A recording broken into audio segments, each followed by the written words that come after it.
তো আজকে আমরা শুরু করব তড়িৎ প্রবাহের তাপীয় ফল, মানে জুল ক্রিয়াটা, যেটা গত দিন শুরু করার কথা ছিল।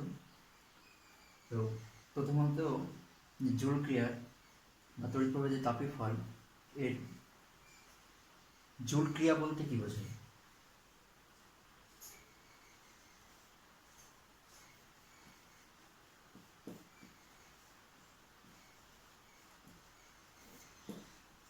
জুল ক্রিয়াটা কি? কোনো একটা তড়িৎ পরিবাহী, সেই তড়িৎ পরিবাহীর মধ্য দিয়ে যে কোনো অভিমুখে, কোনো একটা তড়িৎ পরিবাহী যে কোনো অভিমুখে যদি তড়িৎ প্রবাহিত হয়, ওই পরিবাহীটি যে কোনো অভিমুখে যদি তড়িৎ প্রবাহিত হয়, তাহলে পরিবাহীটি উত্তপ্ত হবে। এই ঘটনাকে বলা হয় জুল ক্রিয়া। এটা একটা পরিবাহী, ধরে নিলাম এবি। এবি পরিবাহীর এই অভিমুখে অথবা এই অভিমুখে যদি কারেন্ট প্রবাহিত হয়, তড়িৎ প্রবাহিত হয়, তাহলে এটা উত্তপ্ত হবে। এটা কি হবে? উত্তপ্ত হবে।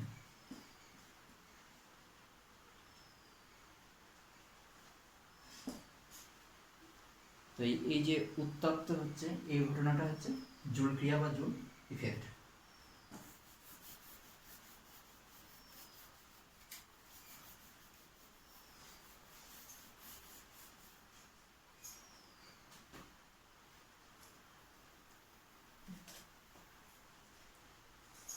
তো এই জুল ইফেক্টটা কেন হচ্ছে, এর কিছু পারমাণবিক ব্যাখ্যা আছে।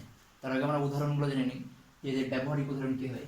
জুল ক্রিয়ার ব্যবহারিক উদাহরণ হয় যেমন বৈদ্যুতিক ইস্ত্রি থেকে শুরু করে বৈদ্যুতিক বাতি এবং হিটার, এগুলিতে জুল ক্রিয়া কাজ করে। জুল ক্রিয়া কাজ করে এমন কয়েকটি যদি উদাহরণ চাই, কী কী হবে? প্রথমত হবে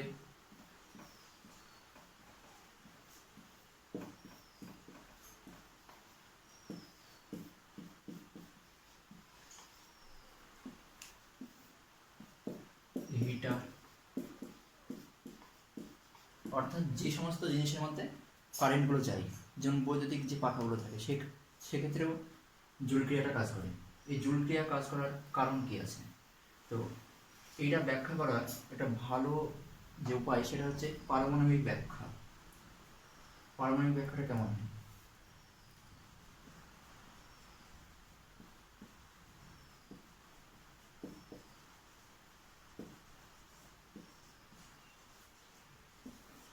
কেন জুল ক্রিয়া কাজ করে বা কাজ করবে? তো এর যে পারমাণবিক ব্যাখ্যা, সেটা কী হবে? প্রত্যেকটা যে সমস্ত ধাতব পরিবাহী থাকে, তাদের প্রত্যেকটা ধাতব পরিবাহীতে কতগুলো মুক্ত ইলেকট্রন থাকে। কতগুলি মুক্ত ইলেকট্রন থাকে। ধরে নিলাম এটা একটা পরিবাহী এবি, তাহলে এর মধ্যে অনেকগুলো ইলেকট্রন থাকবে, অসংখ্য ইলেকট্রন থাকবে, মুক্ত ইলেকট্রন। এই মুক্ত ইলেকট্রনের কাজগুলি কী হবে? এই মুক্ত ইলেকট্রনগুলো এদের যে আধান মানে চার্জ, সেটাগুলোকে ক্যারি করবে, অর্থাৎ আধান বাহক হিসেবে কাজ করবে। আধান বাহক হিসেবে কাজ করে। তাহলে প্রত্যেকটা পরিবাহীতে অসংখ্য মুক্ত ইলেকট্রন থাকে, আর মুক্ত ইলেকট্রনগুলো কী করবে? আধান বাহক হিসেবে কাজ করবে। এবার পরিবাহীর এই পরিবাহীটিতে কখন কারেন্ট প্রবাহিত হবে? যখন এ এবং বি প্রান্তে, উভয় প্রান্তে যখন বিভব প্রভেদ মানে বিভব যে পার্থক্য তৈরি হবে তখন। কারণ বিভব পার্থক্য তৈরি না হলে কারেন্ট প্রবাহিত হবে না। বিভব যদি সমান থাকে, সেক্ষেত্রে কারেন্ট প্রবাহিত হবে না। এখন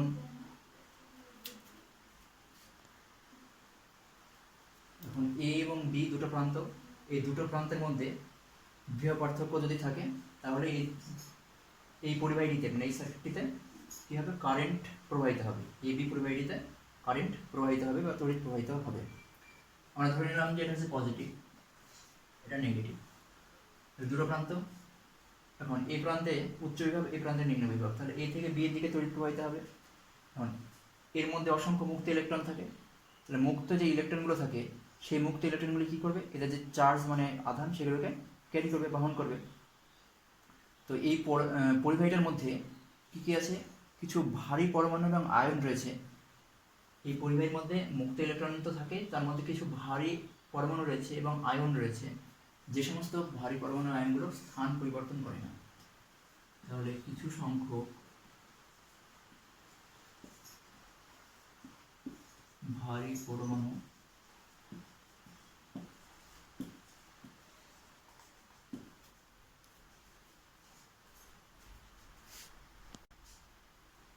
কিছু সংখ্যক ভারী পরমাণু ও আয়ন রয়েছে যারা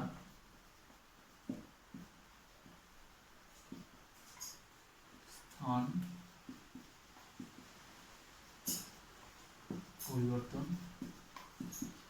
করে না। এরা স্থান পরিবর্তন করে না, কিন্তু এরা নিজের যে যে অবস্থান সেই অবস্থান থেকে এরা স্পন্দিত হয়, স্পন্দিত হতে থাকে, অর্থাৎ ওই একই স্থানে থাকবে কিন্তু তারা নিজেরা স্পন্দিত হবে। এবার যখন এই ভারী পরমাণু এবং আয়নগুলো স্পন্দিত হয় নিজের অবস্থান থেকে, কিছু কিছু মুক্ত ইলেকট্রন থাকে, এবার ভারী পরমাণুগুলো স্পন্দিত হচ্ছে, মুক্ত ইলেকট্রনগুলো ছোটাছুটি করছে, সংঘর্ষ হবে। এই সংঘর্ষ হওয়ার কারণে এর মধ্যে তড়িৎ তৈরি হয়।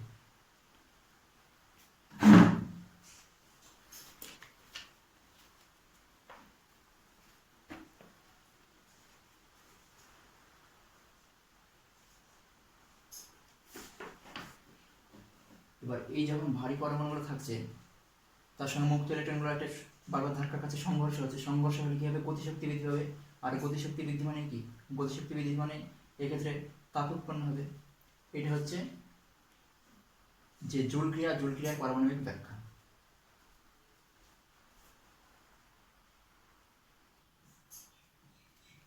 এখন এক্ষেত্রে যে পরিবাহীটি ব্যবহার করা হয়েছিল, পরিবাহীতে তাপ উৎপন্ন হলো। এই যে উৎপন্ন তাপ, এই উৎপন্ন তাপটা কার কার উপর নির্ভর করে? এই উৎপন্ন যে তাপ, পরিবাহীতে উৎপন্ন তাপ কার কার উপর নির্ভর করে?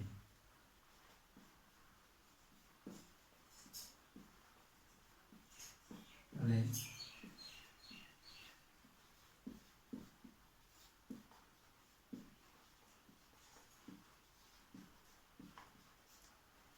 পরিবাহীতে উৎপন্ন তাপ যে সমস্ত বিষয়গুলির উপর নির্ভর করে তার মধ্যে হচ্ছে প্রথম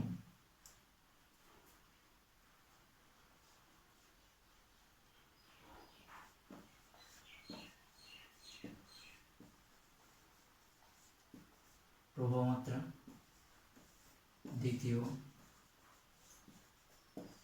রোধ, নাম্বার 3 পৃষ্ঠ। যে পরিবাহীটা ব্যবহার করা হয় সেই পরিবাহীটার পৃষ্ঠতলের ক্ষেত্রফল।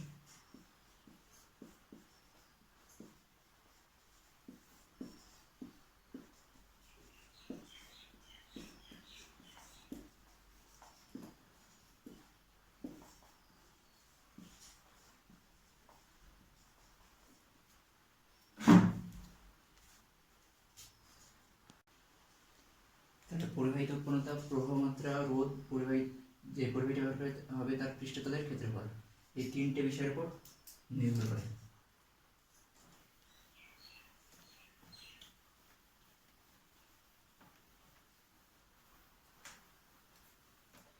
এবার আমরা ইম্পর্টেন্ট যে জিনিসটা ছিল জুলের সূত্র। তো জুলের তিনটে সূত্র আছে। জুলের সূত্রগুলো কি?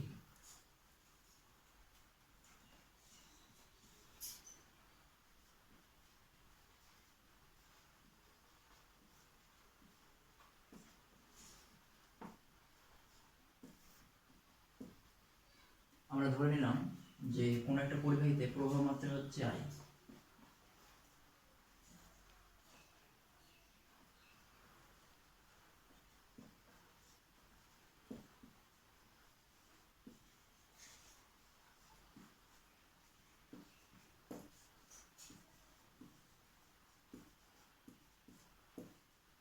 রোধ R, প্রবাহ মাত্রা I, রোধ R, এবং ওই পরিবাহীটিতে I প্রবাহ থাকার জন্য উৎপন্ন তাপ হলো H।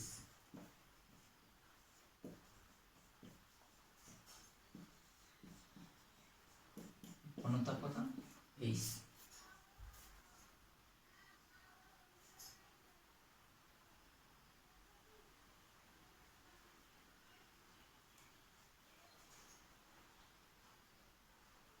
তো এক্ষেত্রে জুলের যে সূত্রগুলো আমরা পাবো সেগুলো কি কি? তো এই ক্ষেত্রে জুলের তিনটে সূত্র পাওয়া যায়। কটি সূত্র? তিনটি। এই তিনটি সূত্রের মধ্যে প্রথম যে সূত্রটি হচ্ছে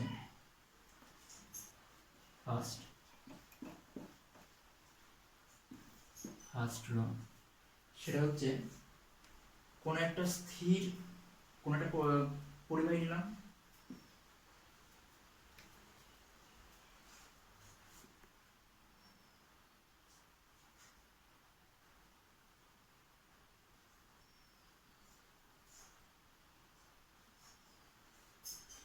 কোন একটা পরিবাহী নিলাম, এই পরিবাহীতে স্থির রোধের মধ্য দিয়ে, স্থির রোধ, কোন একটা পরিবাহী স্থির রোধের মধ্য দিয়ে যদি নির্দিষ্ট সময়ে, এক্ষেত্রে সময়টা ধরেনি, সময়টা হবে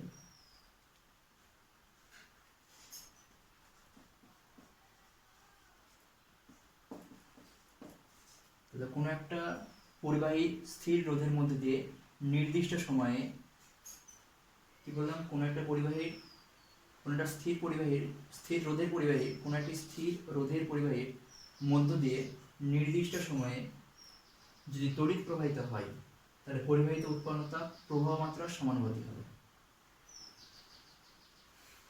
বলা হলো যে কোনো পরিবাহীর স্থির রোধের মধ্যে দিয়ে আরটা স্থির সময় টি নির্দিষ্ট যদি হয়, আর এবং টি যদি স্থির থাকে, এবং কি বলা হচ্ছে যে প্রবাহ মাত্রা যদি আয় হয়,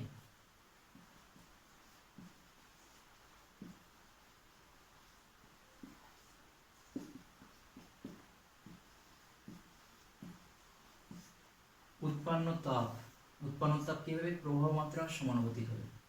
উৎপন্ন তাপ প্রবাহ মাত্রার সমানুপাতিক, এইচ প্রপোর্শনাল টু আই, যেখানে আর কমা টি উভয় স্থির, নির্দিষ্ট স্থির একই, এই দুটো কখনো পরিবর্তনশীল নয়।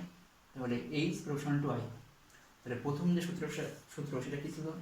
যে কোনো একটা স্থির রোধের মধ্য দিয়ে, কোনো একটি স্থির রোধের পরিবাহীর মধ্য দিয়ে নির্দিষ্ট সময়ে যদি প্রবাহ মাত্রা পাঠানো হয়, ওই উৎপন্ন তাপ প্রবাহ মাত্রার সমানুপাতিক। এটি ছিল জুলের প্রথম সূত্র।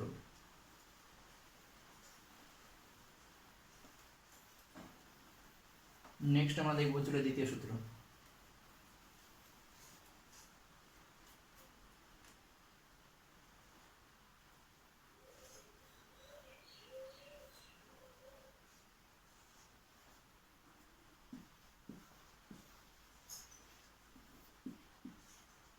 সেকেন্ড ল কি ছিল? যে কোনো পরিবাহীর মধ্যে দিয়ে, আগে আমরা বলেছিলাম যে টি এবং আর স্থির, এবার কি বলবো যে এক্ষেত্রে টি এবং আইকে স্থির করবো। টি এবং যদি আই স্থির থাকে তাহলে কি হবে? কোন একটা পরিবাহীর মধ্য দিয়ে নির্দিষ্ট সময়ে যদি নির্দিষ্ট পরিমাণ প্রবাহ মাত্রা পাঠানো হয়, তাহলে উৎপন্ন তাপটা আর এর সঙ্গে সমানুপাতিক হবে।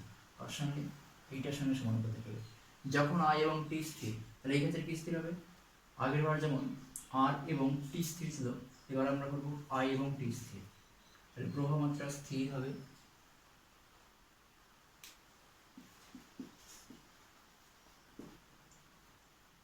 স্থির সমান নির্দিষ্ট,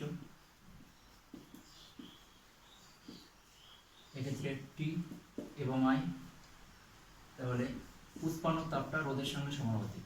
তাহলে কোনো একটা পরিবাহীর মধ্যে দিয়ে যদি আমরা টি এবং আই উভয়কে স্থির করি এবং তার মধ্যে দিয়ে যদি প্রবাহ মাত্রাটা আই পাঠানো হয়, তাহলে উৎপন্ন যে তাপটা সেটা রোধের সঙ্গে কি হবে? সমানুপাতিক হবে। এটা ছিল দ্বিতীয় সূত্র জুলে। এবার তৃতীয় সূত্র।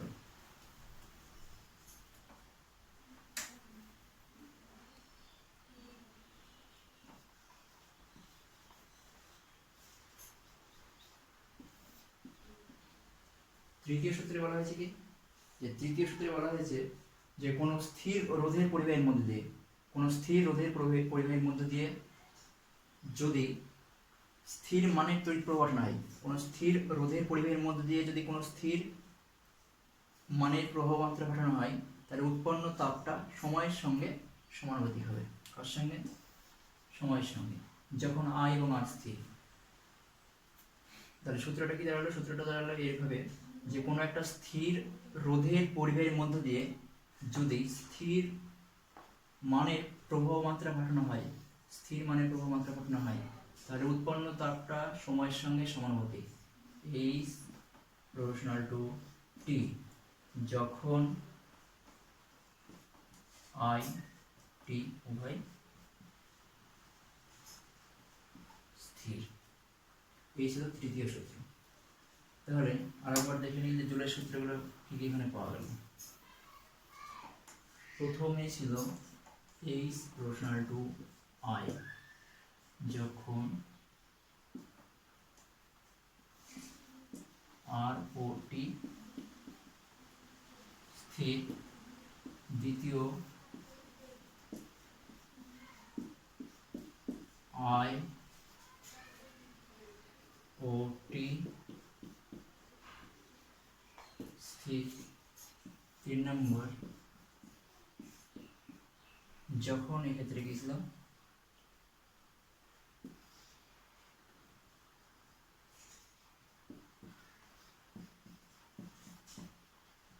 আর স্থির। তাহলে এই তিনটে যে যৌগিক ভেদ এখানে লাগানো হয়, যৌগিক ভেদ লাগালে কি পাওয়া যাবে? এখানে যৌগিক ভেদ যদি এখানে লাগানো হয় তাহলে 1 2 3 তিনটে সমীকরণ থেকে পাওয়া যাবে H proportional to I square R T. কি পেলাম? H proportional to I square R T সমান সমান এইচ সমান কেস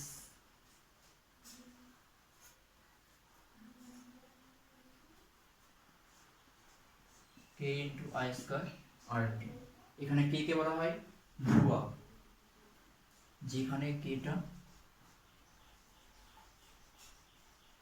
কনস্ট্যান্ট হিসেবে কাজ করে। তো এই ছিল জুলের সূত্রের যে একদম শেষ রূপ সেটি। এইটা ছিল জুলের সূত্রের রূপ। তিনটে 1 2 3 তিনটে আমরা সূত্র পেলাম, সূত্র থেকে যৌগিক ভেদ কাজে লাগে এই সূত্রটা পেলাম।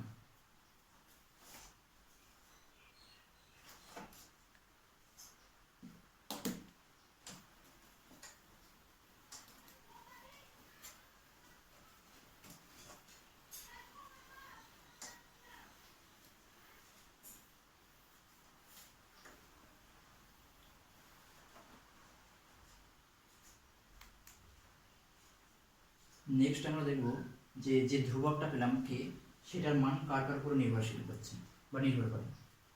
আমরা দেখলাম কি যে এইচ সমান সমান কে আই স্কয়ার আর টি। তাহলে এক্ষেত্রে কে সমান সমান কি হবে? এইচ বাই আই স্কয়ার আর টি। কে এর যে মানটা, সে মানটা কার উপর নির্ভরশীল? এইচ মানে উৎপন্ন তাপ,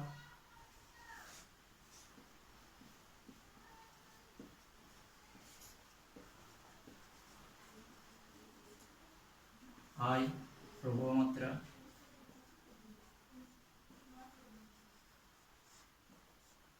আর রোধ, আর টি সময়। কে এর মানটা কার কার উপর নির্ভরশীল? উৎপন্ন তাপ, সময়, রোধ, প্রবাহ মাত্রা। এক্ষেত্রে উৎপন্ন তাপ তাপের একক, এবং আই মানে প্রবাহ মাত্রা অ্যাম্পিয়ার, সময় হচ্ছে সেকেন্ড, রোধ হচ্ছে ওহম, এগুলির উপর নির্ভরশীল।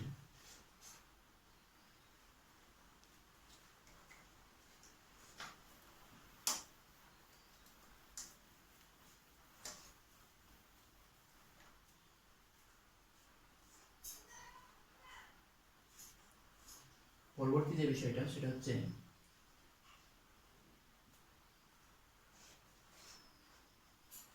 কোনো পরিবাহীতে যদি প্রবাহের মুখটা উল্টে যায়,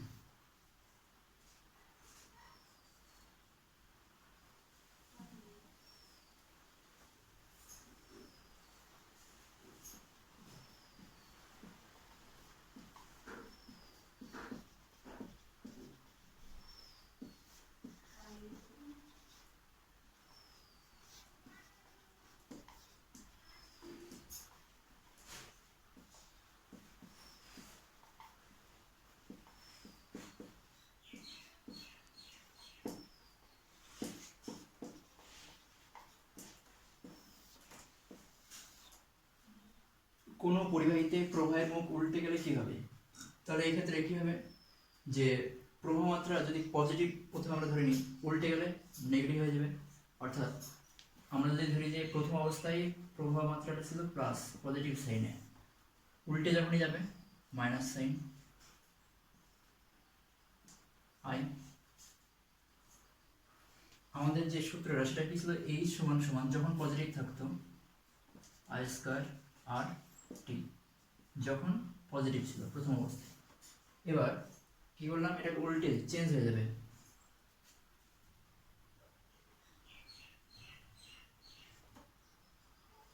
প্রাথমিক অবস্থায় ছিল, চেঞ্জ যখনই হবে এইচ সমান সমান এই আইটা মাইনাস আই তার স্কয়ার আর ইন্টু টি এরকম হবে।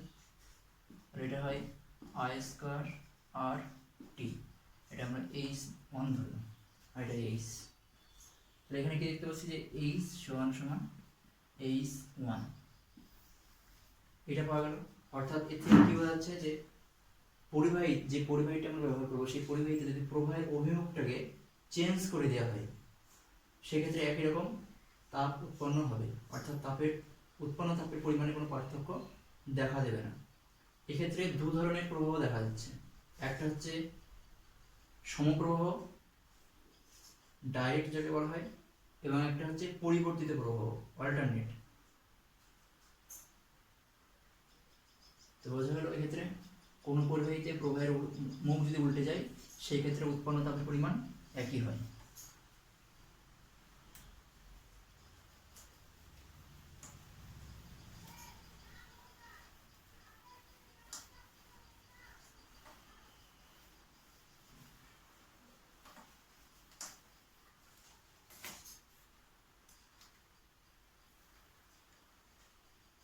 নেক্সট হচ্ছে যে আমরা দেখলাম যে জুলের সূত্রগুলো তিনটে সূত্র পেলাম, সেক্ষেত্রে জুলের সূত্রগুলো থেকে একটা গাণিতিক রূপ পেলাম। এবার জুলের সূত্রগুলো প্রতিষ্ঠা করতে হবে, আমাদের প্রমাণ করে দেখাতে হবে।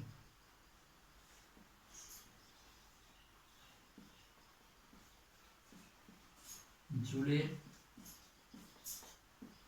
সূত্রের প্রতিষ্ঠা।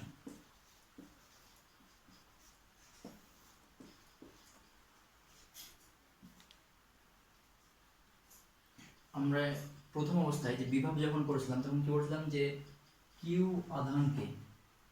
আধানকে যদি ভি বিভব প্রভেদ, কিউ আধানকে যদি ভি বিভব প্রভেদ অতিক্রম করাতে হয় তাহলে যে কার্যটা করা হয় সেটা সমান কি, ডাব্লিউ সমান সমান কিউ ইন্টু ভি। এটা হচ্ছে কৃতকার্য। কখন হবে, যখন কিউ আধানকে ভি বিভব প্রভেদ অতিক্রম করতে হবে, তখন ডাব্লিউ সমান সমান কিউ ইন্টু ভি। এবার এটা হচ্ছে কার্য, কার্যের একক কী হয়, জুল, আধান কুলম, আর বিভব প্রভেদের একক ভোল্ট। তাহলে জে সমান সমান সি ইন্টু ভি, জুল সমান সমান কুলম ইন্টু ভোল্ট। তাহলে এক্ষেত্রে সংজ্ঞাটা কি দাঁড়ায়, এক জুল বলতে কি বোঝায়, এক জুল বলতে বোঝায়, এটাকে ওয়ান করে দেবো, এটাকে ওয়ান করে দেবো, যে এক কুলম পরিমাণ তড়িৎ আধানকে 1 ভোল্ট বিভব প্রভেদ অতিক্রম করাতে, 1 কুলম পরিমাণ তড়িৎ আধানকে 1 ভোল্ট বিভব প্রভেদ অতিক্রম করাতে যে কার্য করা হয় সেটাকে বলা হয় 1 জুল।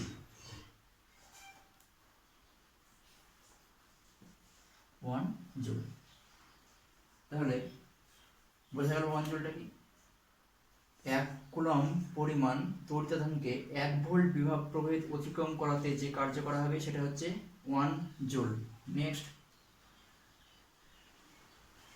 কিউ আধান যদি কোনো পরিবাহী, এটা আই প্রবাহ মাত্রা যদি কোনো পরিবাহীর মধ্যে দিয়ে টি সময়ে প্রবাহিত হয়, আই প্রবাহ মাত্রা যদি কোনো পরিবাহীর মধ্যে দিয়ে টি সময়ে প্রবাহিত হয়, আই প্রবাহ মাত্রা টি সময়ে পরিবাহিত হচ্ছে কোনো পরিবাহীর মধ্যে, সেই ক্ষেত্রে কিউ সমান সমান যে সম্পর্কটা পেয়েছিলাম আই ইন্টু টি, কিউ সমান সমান ছিল আই ইন্টু টি। কখন, যখন আই প্রবাহ মাত্রাটা টি সময়ে কোনো পরিবাহীর মধ্যে প্রবাহিত হচ্ছিল।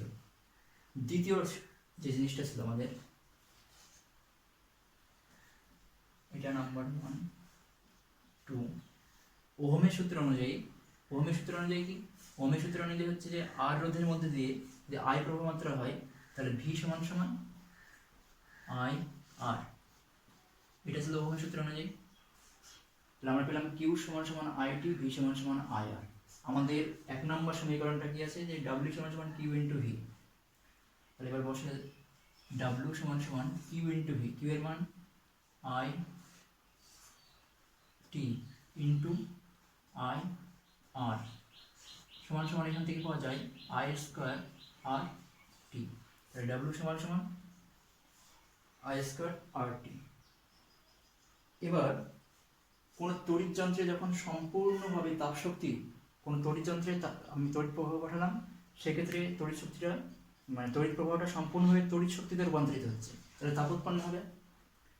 এখন অর্থাৎ ওই যে তড়িৎ প্রবাহটা পাঠালাম, ওই তড়িৎ প্রবাহটা ওই যন্ত্রের মধ্যে কার্য করছে, তো এই যে কার্যটা করছে সেই কার্যটা যে পরিমাণ তাপ উৎপন্ন হচ্ছে তার সঙ্গে সমানুপাতিক হয়। এটা হচ্ছে তাপগতিবিদ্যার প্রথম সূত্র। তাপগতিবিদ্যার যে প্রথম সূত্র সে অনুযায়ী বলা যায় যে উৎপন্ন তাপ কৃতকার্যের সঙ্গে সমানুপাতিক, অর্থাৎ W প্রপোর্শনাল টু H।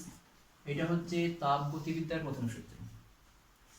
তাহলে এখানে উৎপন্ন তাপটা কার্যের সঙ্গে সমানুপাতিক, এখানে কার্য কত W সমান সমান I স্কয়ার RT। তাহলে এইটাকে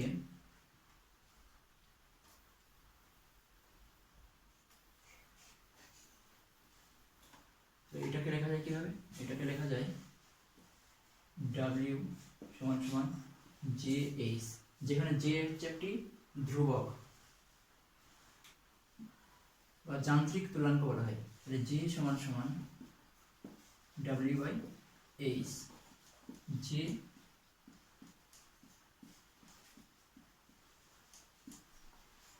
যান্ত্রিক তুল্যাঙ্ক।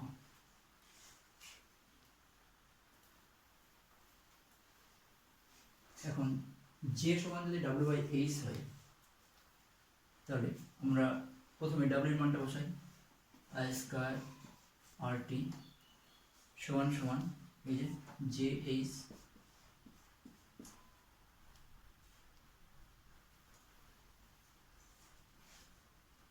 অতএব H সমান সমান I square RT by J।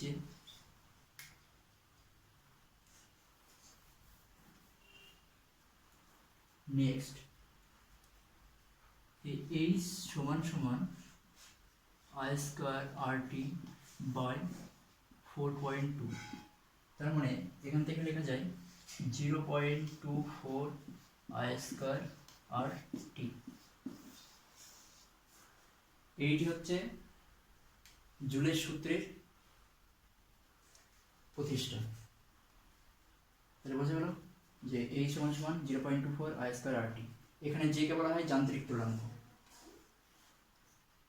পরীক্ষা যদি আসে তাহলে এই পর্যন্ত জুলের সূত্রটি প্রমাণ করে দেখাতে হবে। যদি বলে জুলের সূত্রগুলি লেখো, তাহলে প্রথমে যেটা দেখেছিলাম first law, second law, third law, সেখান থেকে পড়া যায় H সমান সমান I স্কয়ার RT লেখা যায়।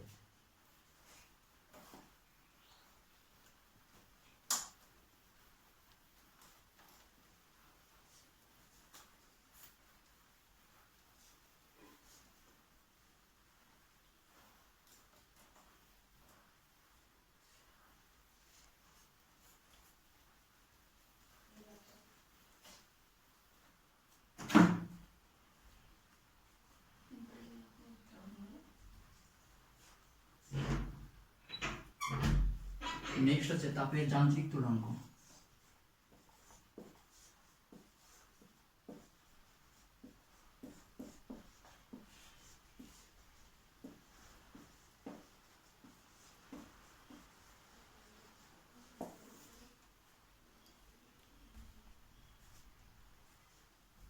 তাপের যান্ত্রিক তুল্যাঙ্ক কি? আমরা পেলাম যে J সমান সমান I H।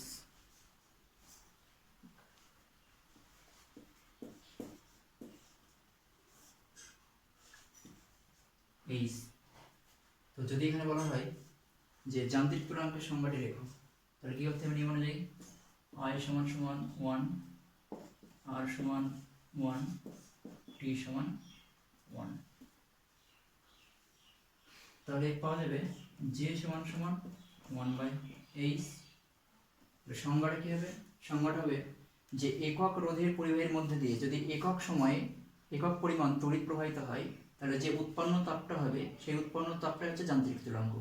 একক রোধের পরিবাহীর মধ্যে দিয়ে একক সময়ে যদি আমরা 1 একক তড়িৎ প্রবাহিত মানে তড়িৎ প্রবাহ করতে পারি, তাহলে যে তাপটা উৎপন্ন হবে সেই উৎপন্ন তাপটা হচ্ছে যান্ত্রিক তুলাঙ্ক। যান্ত্রিক তুলাঙ্কের সংখ্যা। এখন যদি বলা হয় যে যান্ত্রিক তুলাঙ্ক 4.2 জুল পার ক্যালোরি বলতে কি বোঝো? যান্ত্রিক তুলাঙ্ক 4.2 জুল পার ক্যালোরি বলতে কি বোঝো? এটা কিভাবে লিখতে হবে? তাহলে একইভাবে ধরে নেওয়া হলো যে ওই পরিবাহীটির রোধ হচ্ছে 1 ওহম, 1 সেকেন্ডে 1 অ্যাম্পিয়ার তড়িৎ প্রবাহ করলাম আমি, তাহলে উৎপন্ন তাপটা কত হবে? 4.2 জুল। এই 4.2 জুল তাপটা উৎপন্ন হচ্ছে বলে এর যে যান্ত্রিক তুলাঙ্ক সেটি হচ্ছে 4.2 জুল পার ক্যালোরি। একইভাবে তাহলে বোঝা গেল।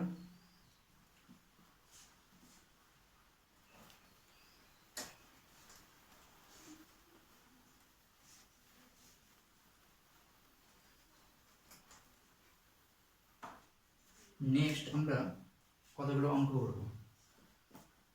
গাণিতিক যে সমস্ত কোশ্চেনগুলো এখান থেকে আসতে পারে।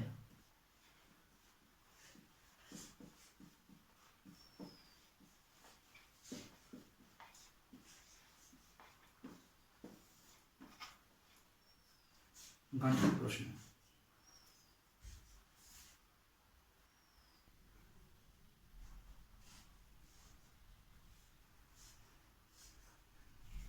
প্রথম যে কোশ্চেনটা সেটা হচ্ছে কি 10 ওহম রোধের ভিতরে 1 মিনিটে 1 মিনিটে যদি 0.8 অ্যাম্পিয়ার তড়িৎ প্রবাহিত হয়, তাহলে কি পরিমাণ তাপ উৎপন্ন হবে? আমরা জুলের সূত্র অনুযায়ী কি জানি? H সমান I square RT by J।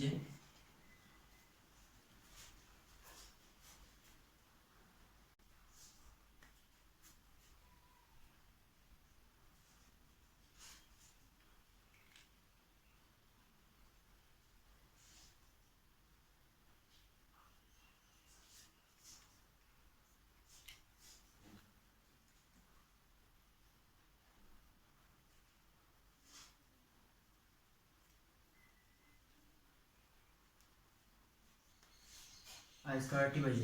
আমাদের এই সমান সমান I square RT by J। J এর মান আমাদের জানা আছে। এক্ষেত্রে R সমান কত?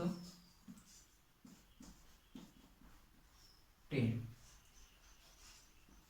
এটা হচ্ছে 1 মিনিট টি, তাহলে কত হবে? 60 সেকেন্ড বা 1 মিনিট 60 সেকেন্ড। এবং প্রবাহমাত্রা I 0.8। এবার মানগুলো যদি আমরা বসাই তাহলে কি পাওয়া যায়? 0.8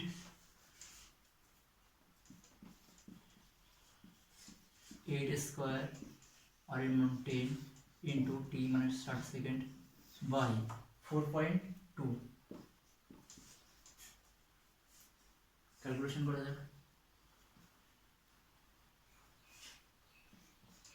10 তাহলে 10 7, এক্ষেত্রে পাওয়া যায় 0.8 into 1 2 3 1000 by 7।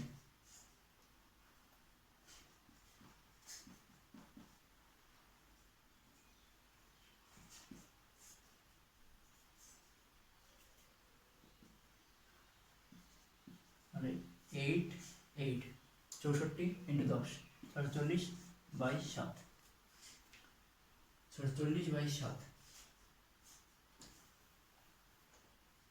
এটাকে যদি ভাগ করা হয়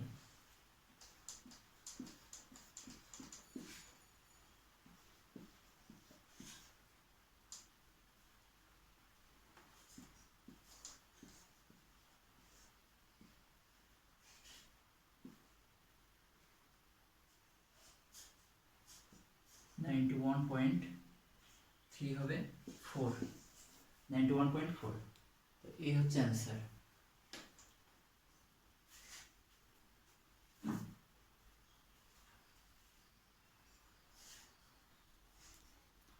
দ্বিতীয় যে কোশ্চেনটা সেটা হচ্ছে কি 100 ওহম রোধের যে তারের কুণ্ডলী তার মধ্যে যে 30 মিনিট ধরে 2 অ্যাম্পিয়ার তড়িৎ প্রবাহ পাঠানো হলো, উৎপন্ন তাপ ও কৃতকার্যের পরিমাণ কত হবে?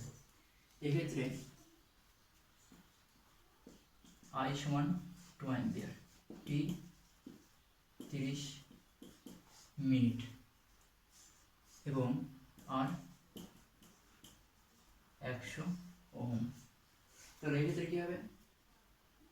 উৎপন্ন তাপ H সমান W/, আমরা জানি যে কৃতকার্য, প্রথম আমরা হচ্ছে কৃতকার্যটা নির্ণয় করি। কৃতকার্য মানে W সমান Q ইন্টু ভি। উৎপন্ন তাপ এক্ষেত্রে I স্কয়ার R এবং T,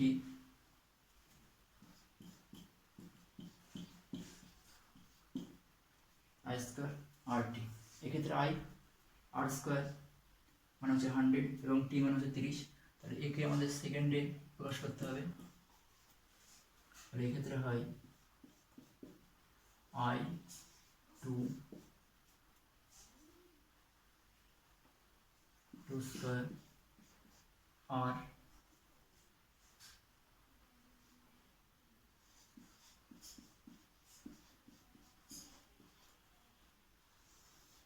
বাই J 4.2। এটা ক্যালকুলেশন করলে আমাদের উৎপন্ন তাপের পরিমাণ বেড়ে যাবে। এটা হচ্ছে হোম টাস্ক।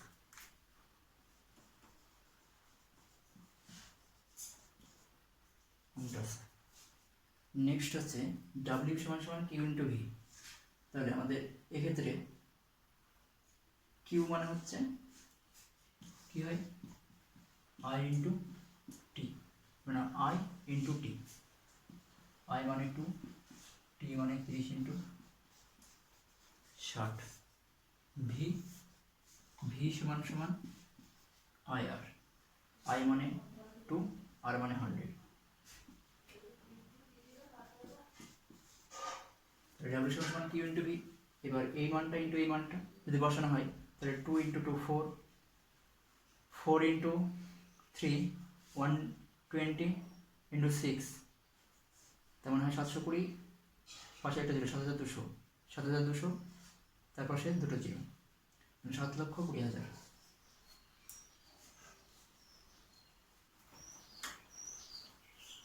এইগুলো এই পুরো অঙ্কটা, এটা হচ্ছে বাড়ির পুরোটা হোম টাস্ক।